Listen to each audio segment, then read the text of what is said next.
Hey guys, last time I took the Cherokee out, I couldn't get it in the 4-lobe because the linkage is all jacked up, so I did the smartest thing in the world, and I bought the cheapest replacement linkage I could find on Amazon. So let's get busy putting it on. Alright guys, we're up under the Jeep. I just want to say ahead of time, I've got the transmission cross member and front drive shaft out. You don't have to do that to do this job. I watched a few of the videos installing these things recently, and a lot of them you really couldn't see what was going on because all that stuff was in the way. I thought it would be beneficial to just go ahead and take them out, and that way give you a nice clear view of what's going on in here. If you'll look up here, there's a rod here and a bell crank here and a rod up here, and this is what gets all out of whack if your transmission mount wears out or breaks, or your motor mount. Either one of them wears out or breaks, it can throw this thing all out of whack, and it just becomes frustrating with all this garbage in here, and it's a little bit more complicated than what it actually needs to be. So we're going to take all this out, and we're going to put a much simpler design in it. All right, first thing I want to do is I want to take this nut right here off. Hope you guys can see that. I'm going to take that off so this piece can come off, so we don't even have to really pop this one loose from that rod. So let's get busy taking that one off.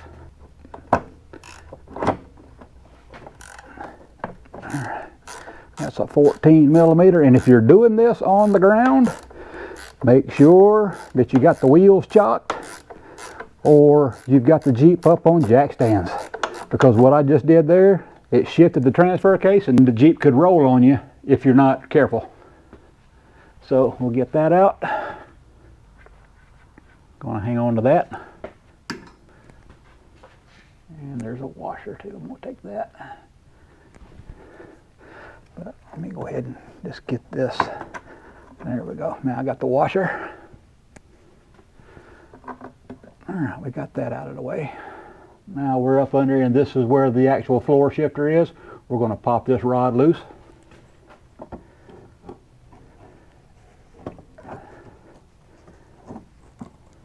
There we go. Alright, now we've got both of the rods loose. Sorry, didn't mean to hit you guys. Alright, now what we're going to be left with is just the bell crank assembly with the rods hooked up to it. So we need to get this out. The proper way to remove this is go into the front driver's door, pull up the sill plates, pull up the carpet, and take the 4 10 millimeter bolts out so this bracket can be removed, and then the whole thing can come off nice and easy. That's the proper way to do it.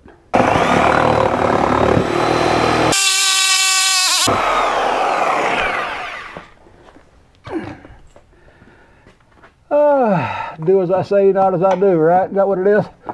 So let's get that out of the way, and let's get this out of the way as well.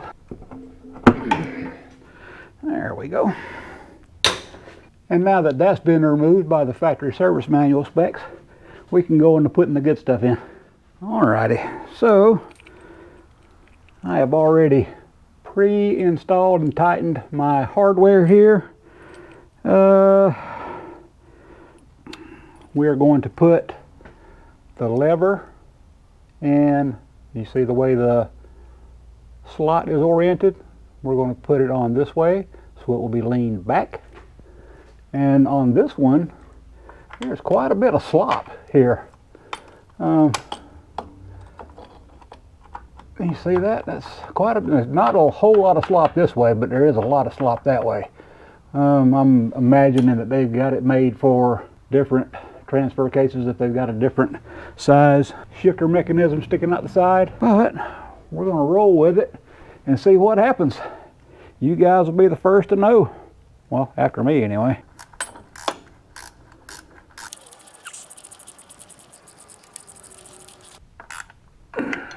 Okay. All right. I'm going to get this plastic bushing out up here.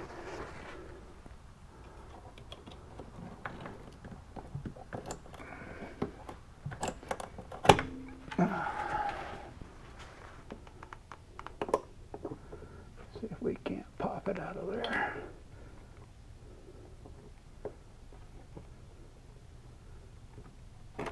There we go. Now if you look on this thing, it's got a lot of dirt and grit and debris on it. I want to clean that off before I put that piece of metal on it. You'll want to get that mess off of there, because if you don't, the two pieces of metal won't be sitting perfectly flush with one another, and anything you have in between them will be a cause for slop in the future. So let's get that cleaned off, and we'll take this and it will fit on there just like that, and bolt will go in,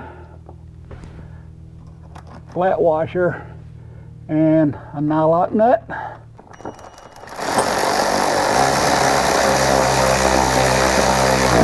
Just for a little added precaution, I want to reach up in here and grab these ears and give them a little squeeze to make sure they're engaged well with the arm.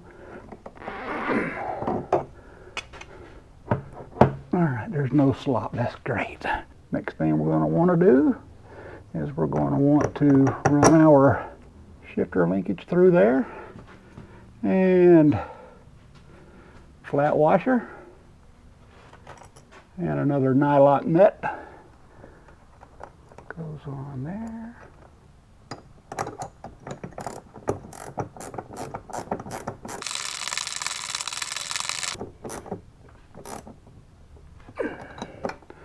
Alrighty. Y'all look at that jam nut right there. It's just completely threaded, crooked. But I guess that's what you get for $16. I ain't gonna complain about it.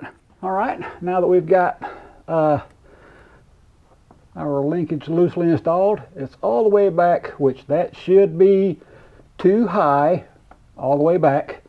So the shifter, I want to go ahead and just adjust it all the way in, or until that shifter stops moving. I think that's all the adjustment we've got. So let's go up there in the Jeep and let's see if this thing will go through all of the motions. Alright guys, we're up here in the Jeep and it is in two-wheel drive right now, so let's see how she works. That'll be 4 high, neutral. Oh yeah, goes all the way to 4 low. That's awesome. So yeah, that feels a lot better than it did. No more mushy feeling, positive engagement. I like it. So I don't think there's going to be any more adjustment needed. So let's just go down there and we'll tighten up the jam nuts and we'll call this job good. Alright guys, it looks like this spherical bearing is going to be 17 millimeters, and we'll come on the back side of it and we'll tighten up the jam nut, and that's going to be a 14 or 9/16. Let me give me a shorty wrench there. So we'll tighten that up so it can't loosen, and we've got to tighten this rear one up, and remember that one's going to be a left-hand thread. So we need to get up in here with our 17 millimeter and hold it, and we will go that way to tighten it. Okay, and that's it. Okay guys, that's it for the install. Pretty simple. Really the only two things that I saw that were kind of questionable about it was the slop on that shifter arm for the transfer case, and that one weird jam nut on the adjuster bar linkage or whatever. But it seems to work great. If it breaks, you guys will definitely find out about it. So for 16 bucks, hey, I think it's a win. So I appreciate you guys watching. If I can do it, I know you can do it. Thanks for watching. See you next time.